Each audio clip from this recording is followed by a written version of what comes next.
Well, Kristian Herbolzheimer is the director of the Colombia program at the Conciliation Resources, which is an independent consultancy on conflict reconciliation. He joins us now live from Barcelona. Kristian, thanks so much for joining us. It's impossible to satisfy everyone in work like this, but is this new deal different enough from the original to finally bring peace to Colombia? I think it's definitely an improvement. It responds to several concerns, not only of the leaders of the No campaign, but I think also it's important to keep in mind that most people didn't participate. 65% of the people did not participate in the plebiscite. And I think both government and FARC were very conscious of the reasons behind not voting or the vote against it, and have done a significant job to respond to the concerns of these people. So there's a definitely much preciser and better and clearer peace agreement this time. So you think if it were subject to a popular vote now, it would pass?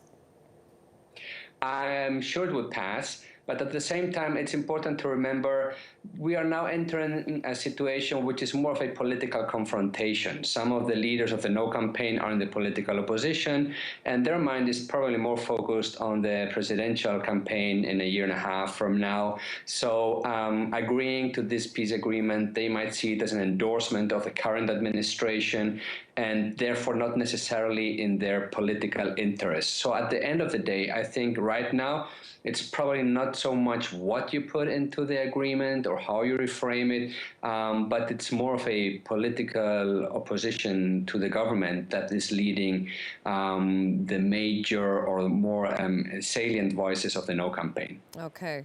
A lot of self-interest at stake here. But then let me ask you your personal opinion. Do you think the concerns of the opposition, mainly those of Álvaro Uribe, are then too much about revenge, as supporters of the deal have said?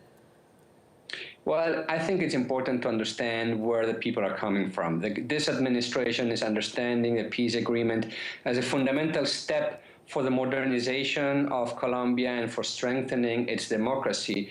Therefore, structural change and social, political, and economic change is not yielding to FARC demands, is actually government's policy to move Colombia into the 21st century.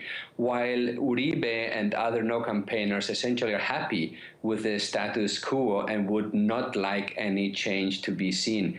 And that's what is driving the different perspectives on whether this agreement is a good agreement or a bad agreement.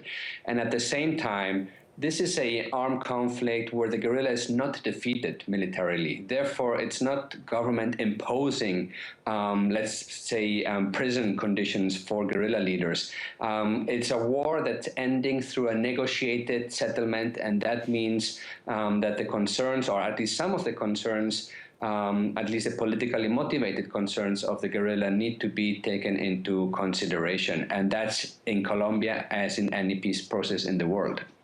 Okay, Kristian Herbolzheimer, thank you so much for joining us there from Barcelona.